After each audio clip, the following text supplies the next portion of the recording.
এটা হচ্ছে প্রিয়াকান্ত মন্দির। আমরা আসার আগেই মন্দিরটা বন্ধ হয়ে গেছে, তো তার জন্য ঢুকতে পারলাম না ভেতরে। বাইরে থেকেই একটু ভিডিও করে নিলাম। এই যে এখানে হাতি, ঢুকতেই দুই পাশে দুটো হাতি আছে। এই যে, আর মন্দিরের ভগবানের মূর্তিগুলো খুব সুন্দর দেখতে। আমরা লেট, তার জন্য ঢুকতে পারলাম না। এই যে বাইরে থেকেই ভিডিওটা করতে হলো। এই যে মহারাজজি, এনার মন্দির। এই যে প্রিয়াকান্ত। এই যে মন্দিরের বাড়িটা দাঁড়িয়েছে। এই যে প্রিয়াকান্ত।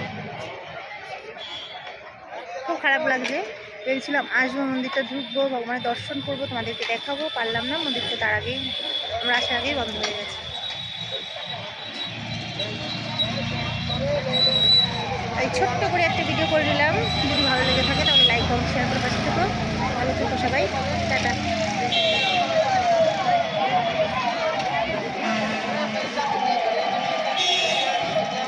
আর এই যে মন্দিরের বাইরেটা বন্ধ হয়ে গেছে বলে এখন সেরকম মানে সেরকম কিছু দেখানোর মতোই নেই। যদি বন্ধ না হতো তাহলে অনেক কিছু দেখাতে পারতাম মন্দিরের বাইরে।